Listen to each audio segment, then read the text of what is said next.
Well, first, a lot of thanks for people responding to the Seeing Red video. This is not a direct sequel, but I will deal with Seeing Red in due time again. Here I'm going to deal with the more central question of Spuffy, or the Spike Buffy relationship, and mostly Buffy, but I will be drawing on Angel. This will be mostly major spoilers, so if you've not seen all of it, there will be spoiling of some major storylines. All right, with that proviso, it will be a twofold essay. I will be dealing with Spuffy for the most part, but then I will bring in a canon question, which is relevant, but perhaps people think is a little nitpicky, but I do think bears upon the relationship, but not in a direct way.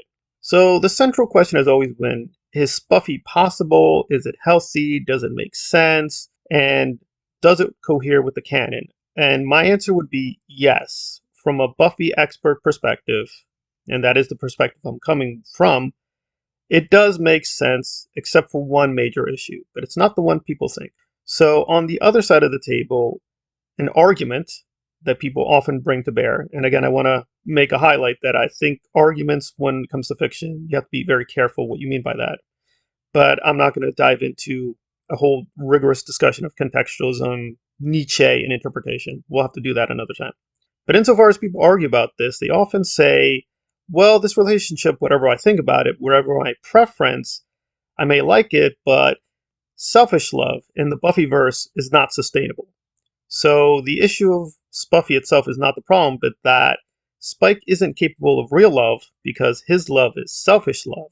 It's basically love of Buffy's attractive body, her sexuality, or he just wants the glory of conquering the Slayer, or he's doing it for these narcissistic reasons. Therefore, the relationship was not sustainable because selfish love in Buffy is not sustainable. Well, there are immediate problems with that because we do see many characters exhibit selfish love. The most notorious case, of course, is Xander. And today, Xander is experiencing a revisionism where a lot of fans don't like him either. But as far as I remember, when the show was running, and even a long time afterward, Xander really wasn't picked on. And he wasn't compared to Spike in that regard. So people recognized he was pretty selfish in many instances, but he's not the only case. I mean, Buffy herself acts very selfishly in, quote, love relationships. I mean, she had a sexual dalliance with Dracula, and she never paid a price for it. The only thing she got out of it was Riley bringing up the issue, and a lot of fans are on Buffy's side and hate Riley for even bringing it up. It does appear that selfish love happens quite a few times, and as far as I know, people don't really have a major issue with that. But with Spike, it's considered especially heinous. But why? Well, what's the worst case with Spike? Well, we do see him being very, very abusive with Harmony. And people try to excuse it with, well, Harmony's a vampire, and vampires do that to one another. That can't be true with Spike, because we do see him with Drusilla, and for the most part, he's very loving, he's very admiring, he sacrifices a lot for her. So in terms of the canon, it's not that vampires are inherently abusive. That's not true. It's not that they can't love. The canon shows they can love. So the next step is, yes, they can love, but the love is always self-destructive. No, that's not true, because we actually do find actual independent evidence that vampires are not like that. And many people have forgotten this. It's a very small character, but it is a real character. He did show up. In season 2, there's a vampire called Dalton. And he's in a few episodes too, by the way. He's not just there for a couple seconds. And the judge in season 2 even executes him because he senses humanity in his body. So even though he's a vampire, he does apparently have enough humanity that the judge can destroy him. Interestingly, the judge even adds that Spike and Drusilla have kind of hints of humanity too. So it's not sustainable to say that, well, he's a demon, he didn't have a soul, that can't work out. No, we've seen a range of emotions from, quote, the demons. And added to all this is that Spike does act differently towards Joyce and Dawn. You might explain Dawn through the chip, but no, even with Joyce, again, putting aside the first appearance when they didn't even know one another, he does treat her with remarkable kindness because they have independent interests, right? They both like a certain soap opera, they get along, they have a very strange relationship, presumably through his mother, which only proves the point that Spike is capable of a range of emotions from selfishness to complete altruism. Even as a vampire, he does do things altruistically. We see that with Tara. He steps in and helps Tara. He's not expecting anything from Buffy. He's not expecting he's going to get sex or money.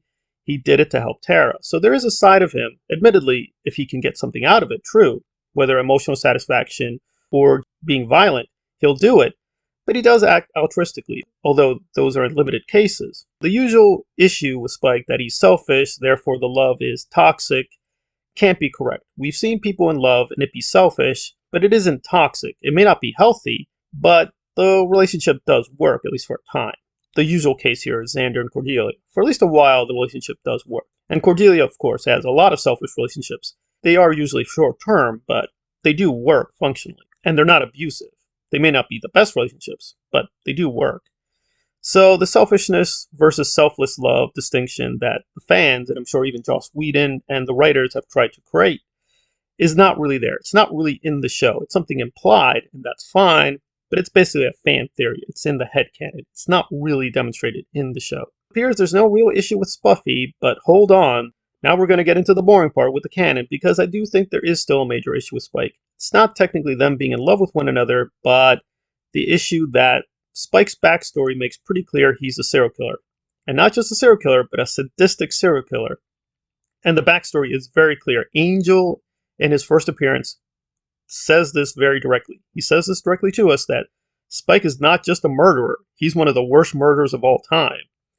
And later, that is gently retconned away. I have no issue with that in principle, but it's never really explicitly addressed. It's just hinted at from time to time that maybe he wasn't as bad as we think he is, and later they give us a bigger backstory where we get him as William the Poet.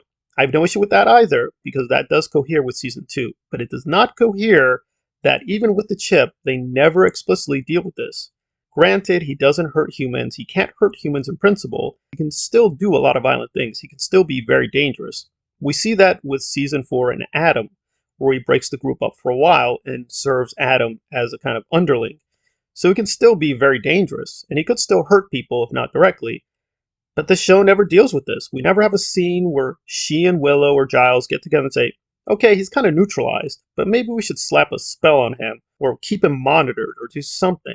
They never do that. So that's not damaging to the love relationship, but I think her competence as a slayer takes a lot of damage, because you have to think to yourself, well, wait a minute. Just as a slayer, it makes sense you have a relationship, right? He can be useful, he can do things you can't do. He has connections, he knows things, that's fine, that makes sense of Fool for Love, that's all good. But he is still a serial killer. Shouldn't you take an extra step just to make sure he's not going to hurt people, even if it's indirectly? She never does that. Willow never does that. Giles never does that, and Giles hates Spike. He even brings up when the chip is gone, oh, I can't believe you took out the chip in Season 7. Why didn't you take precaution steps when he had the chip? The chip could have malfunctioned. So I don't have an issue with the Spuffy relationship and its central core, at least not the way it's presented, because, well, that is plausible. We've seen vampires and demons act in a range of emotions. So him being selfish and in love is not a major issue. But him being a serial killer with such intensity is an issue, and they never really retcon it. They just kind of imply, we didn't really know who he was. He's Spike. It's because he had really bloody, awful poetry, and people wanted to kill themselves with spikes. Well, that's all well and nice, but that's not in Season 2. We have that piece of dialogue from Angel. So unless Angel was doing unreliable narration or just lying to us or was confused, well, we have to take that as canonical. So I don't have an issue with Spuffy, and I don't think Spuffy fans should be ashamed. You may not like the relationship, you may love it, but in terms of the canon, there is no problem. And the selfish distinction, I think, isn't going to hold up. I do have an issue with the serial killer issue. That seems something they should have addressed much more directly, and it just never is. So, you let Parker take a poke, eh?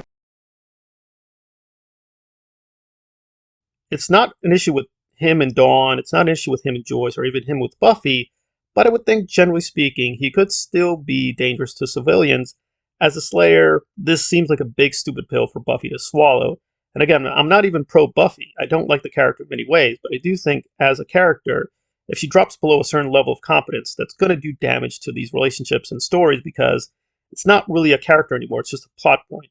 Buffy is fine, but I do think the retcons they did with Spike, even the minor ones, really need to be addressed much more centrally and explicitly, and to my mind, in terms of canon, they really didn't. So it's not an issue he redeemed himself, it's an issue before Season 7, they never really addressed the serial killer issue as far as I know. And to me, that's a really, really big plot hole that they really should have addressed. it does call into question not them being in love with one another, but her being a very competent slayer is very much in question.